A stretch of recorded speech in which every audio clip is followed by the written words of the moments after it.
Isabella. Bukan Isabella. Mga nito.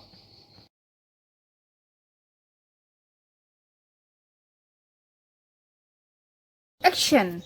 Hai semua, saya Werni. Terima kasih sudah nonton video saya. So, bagi kamu yang belum subscribe YouTube channel saya, kamu boleh tekan like, lonceng, komen supaya kamu boleh tahu bila masa saya upload video baru. So, hari ini saya akan bercerita lagi tentang satu kisah pembunuhan. Dan hari ini spesial, di mana pembunuhan itu dilakukan oleh seorang gadis muda. Kamu mau tahu, gadis itu viral sekarang dan menjadi perhatian ramai netizen.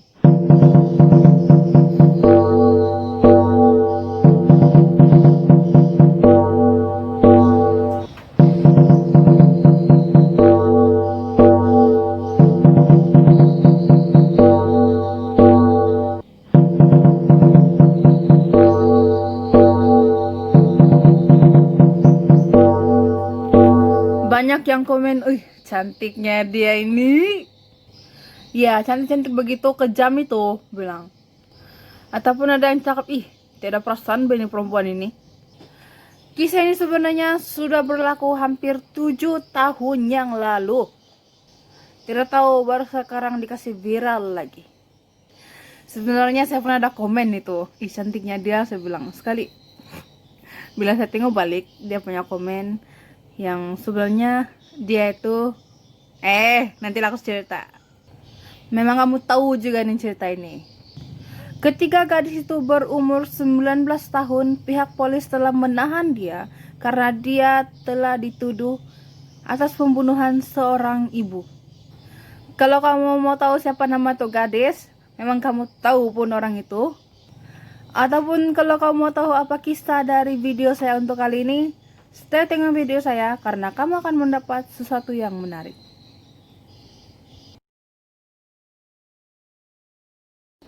Isabella atau nama penuh dia Isabella Yunmi Guzman. Dia lahir pada Jun 1995. Dia merupakan anak sah kepada sepasang suami istri yang suami bernama Robert Guzman serta istrinya bernama Yun Mi Hoi. Namun ketika Isabella masih berumur muda dan boleh dikatakan dia sudah boleh berpikiran matang, mengetahui apa yang buruk dan apa yang tidak buruk. Bayang baiklah begitu. So, tibalah satu hari ini mimpi buruk menimpanya si Isabella, di mana parents dia mengambil keputusan untuk divorce. So, berkeraslah parents dia untuk berpisah. Mula dari situ juga si Isabella membenci ibunya, si Yun Mi Hoi. Atau lebih jelas lagi, Isabella mula show face. Dia mula berkelakuan tidak baik depan mamanya. Tetapi selepas mereka berpisah ataupun bercerai, Isabella tetap melawat kedua parents Danny. Walaupun dia membenci ibu dia masa itu, dia tetap lawat juga. Dan ayah dia pun dia tetap lawat juga. Tapi selalunya Isabella akan meluapkan perasaannya. Dia akan menghujat kepada ayahnya tentang perasaan dia terhadap mama dia. Betapa bencinya dia bilangnya. Namun begitu, Robert tidak pernah tinggal diam. Dia sentiasa mengingatinya si Isabella supaya respect parents dia, keputusan parents dia. Robert selalu mengatakan kepada si Bella, kau mesti belajar untuk menerima, supaya kau tahu apa dia punya alasan. Oke, bila gadis ini viral kan, saya baca semua komen dorang, semuanya negatif, positif. Tetapi tahukah kamu macam mana hatinya si Isabella semasa itu? Bayangkan di usia yang sangat young.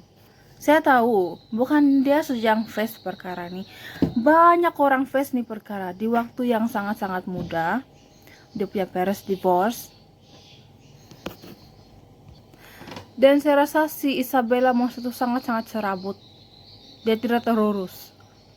So, bagaimanakah Isabella melakukan pembunuhannya? Sekitar tahun 2013, kalau kira dengan tahun ini, dia sudah 7 tahun yang lalu berlaku. Di mana Isabella masa itu baru saja turn into 19 years old. Bila sudah meningkat dewasa, saya pikir Isabella akan berhenti untuk berdendam dengan ibu dia.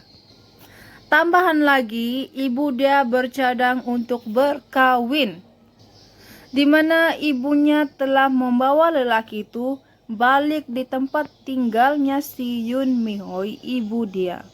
Lelaki itu bernama Ryan Hoy, juga merupakan bakal bapak tirinya si Isabella. Dengan perbuatannya ibunya begitu, si Isabella tambahlah marah. Sambil tuh dia berani untuk memberi chat kepada mama dia yang berkata, "You will pay." Kalau kita pikirkan ayat ini, ayat yang tidak lengkap. Bagi orang biasa, tidak apa-apa itu. Begitu saja ayat ya. Aku pun udah paham apa dia punya ayat. So, ibu dia pun tidak menghiraukan chatnya Isabella. Dan tibalah pada tarik 28 Agustus 2013. Di malam hari ketika ibunya Yoon Mi Hoy pada masa itu berumur 47 tahun baru pulang dari kerja. Merasa lelahlah ibu ini. Aduh, panat ini badan ini. Naiklah dia di atas untuk mandi. Sedang dia menuju dan sudah masuk di kamar mandi, menyeranglah si Isabella. Sampai terdoronglah ibunya jatuh di lantai. So, dengan kesempatan itu Isabella langsung menusuk leher dan mukanya dengan begitu laju, sampai ibunya berlumuran darah banyak mengalir meliputi semua kawasan tempat mandi itu. Bukan itu saja, dengan ketidakpuasannya si Isabella hanya menusuk ibu dia, dia pun langsung mengambil kayu baseball dan memukul ibunya sampai keluar bunyi yang sangat-sangat sakit. Masa itu Yoon Mi Hoy sudah tewas dan tidak bunyi apapun teriakan masa itu, cuma bunyi baseball itu yang baru bunyi. Namun sampailah Ryan di rumah itu, tiba-tiba dia terdengar satu bunyi teriakan dan bunyi seseorang memukul. So, bergegaslah dia di atas, berlarian dia. Sekali dia tengok, si Isabella sedang memukul ibu dia yang sudah berlumuran darah. Terkakulah si Ryan, terdiam dia begini. Isabella pun terus berhenti, berdiri dia dan dia menuju di hadapan Ryan. Dia menatap dengan begitu tajam dan berlalu pergi. Ryan pun tidak sempat menangkap Isabella. Setelah si Isabella sudah turun bawah, si Ryan pun menelepon pihak polis. 1 jam pun berlalu, pihak polis mendatangi rumah kejadian. Masuklah mereka di rumah itu, mencek semua sekitar, terutama mayat atau mangsa itu. Apabila dilihatnya mereka, kondisi mayatnya ibu Isabella sangat-sangat teruk. Dia mempunyai luka yang sangat-sangat besar di bagian muka dan leher. Akhirnya dicatatkan mayat itu milik Yoon Mi Hoy, berumur 47 tahun, meninggal dunia pada jam 10.40 pada tarik 28 Agustus 2013. Dengan itu bergegaslah mereka mencari Isabella karena mereka tahu Isabella masih ada di sekitar kawasan ini. Nah, selepas si Isabella keluar dari rumah itu, dia langsung masuk di sebuah minimarket yang buka pada jam itu dan meminta kebenaran si Isabella untuk pinjam tempat mandi ataupun tandas di market itu. Di sana Isabella membersihkan dirinya, terutama rambutnya yang terkena darah dan semua anggota badannya. Apabila dia sudah selesai membersihkan, ditanyalah pekerja itu, "Kenapa kau begini? Kau banyak darah di badan kau nih." Terus bilang si Isabella, "Sebenarnya saya terlibat dalam satu pengejaran pemerkosaan," bilang dia. "Saya dikejar oleh seseorang," bilang dia. Pandai betul dia. Dan sebelum si Isabella keluar dari minimarket itu, dia mengingatkan pekerja supaya tidak memberitahu pihak polis. Meskipun begitu, selepas 16 jam berlalu, Isabella berjaya ditangkap oleh pihak polis. Dibawalah dia di balai. Semasa Isabella disoal siasat di sana, mereka mendapati ada sesuatu yang pelik dengan si Isabella ini. Dan dengan case ini juga bapak kandungnya si Isabella, Robert Guzman, dipanggil di balai. Ayahnya sangat rileks menjawab semua soalan yang diberikan. Dia jawab dengan begitu rileks. Robert mengatakan sebenarnya Isabella sudah benci ibu dia sekian lama, dari selepas kami divorce. Isabella selalu juga bercerita dengan saya tentang perasaannya, tapi saya tidak pernah tinggal diam. Saya selalu ingatkan dia untuk jangan benci seseorang, respect dan punya keputusan. Dan saya tidak pernah terfikir pun bahwa si Isabella akan melakukan perkara seperti ini. Lalu pihak polis pun bertanya kepada Robert, "Adakah sebelum 28 hari bulan si Isabella berjumpa dengan kamu?" Dan Robert menjawab, "Iya. Isabella ada bertemu dengan saya sebelum 28 Agustus. Seperti biasa, dia akan meluapkan perasaan dia, semua perkara yang sama." Oke, begini situasi dia. I went to talk to Isabella and we sat down at the backyard, looking at the trees and the animals, and I started to talk to her about the respect that people should have for their parents. Robert Guzman say again, and I was trying to let her know that she should be obedient to her parents, not rebellious. That she should try to listen more, and everything was going fine. In the conversations, I thought that I make a process, but obviously didn't do anything. Nothing happened until I get a call from police about this case. So itulah usaha ayahnya Isabella, Robert, di mana dia mencoba dengan sekeras yang mungkin untuk membuatkan Isabella respect keputusan parents dia. So akhirnya selepas Isabella selesai menghadap mahkamah, hakim menyatakan Isabella Yumi Guzman tidak bersalah. What? Karena menurut kajiannya dari pihak hospital, Dr. Richard Pound yang merawat Isabella semasa di tahanan, Dr. Richard mendapati Isabella menghidapi satu penyakit yang bernama paranoid schizophrenia. Itulah. Nanti kamu cari sendiri dia punya penjelasan tentang penyakit ini. Saya kasih ringkas sedikit saja. Oke, penyakit ini selalunya dialami oleh orang-orang muda, sekitar 13 hingga ke atas. Ingat, senang dihadapi.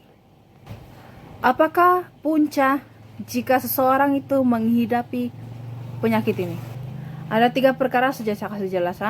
Yang pertama, halusinasi dan imajinasi. 2 perkara ini berbeza. Dan kamu cari sendirilah. halusinasi. Dia akan bercakap, dia akan ketawa, dia akan menangis dengan seseorang. Bagi orang normal, dia akan melihat si Isabella ini sedang bercakap dengan seseorang. Dengan bertukar-tukar face, hanya orang yang mengalami penyakit ini, halusinasi akan terasa itu. Yang kedua, depresi, stres. Contoh perbuatan gangguan seksual, disiksa, ataupun sedang diajar, ataupun sedang macam kena pukul oleh seseorang begitu. Selain itu, dipaksa dalam pembelajaran juga membuatkan stres.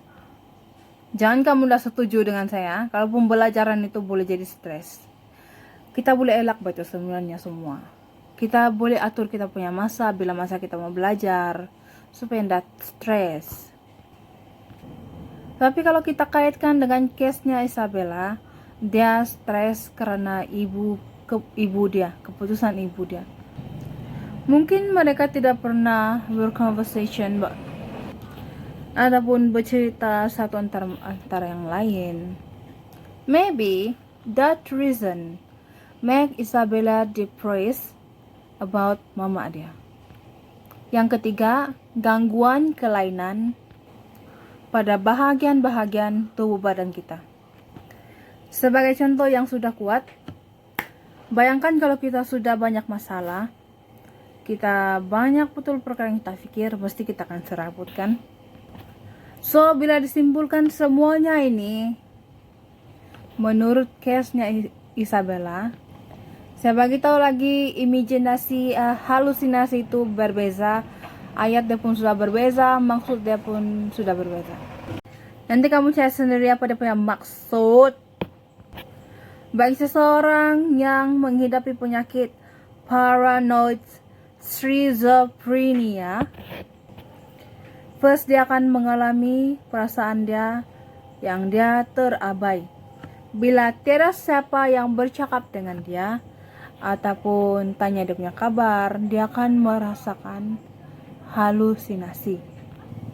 Dia akan merasa alone, tapi melalui halusinasi ini, dia tidak pernah alone. Dia merasakan ada orang yang bercakap dengan dia. Tetapi itu hanyalah mimpi. Dalam pikiran dia saja.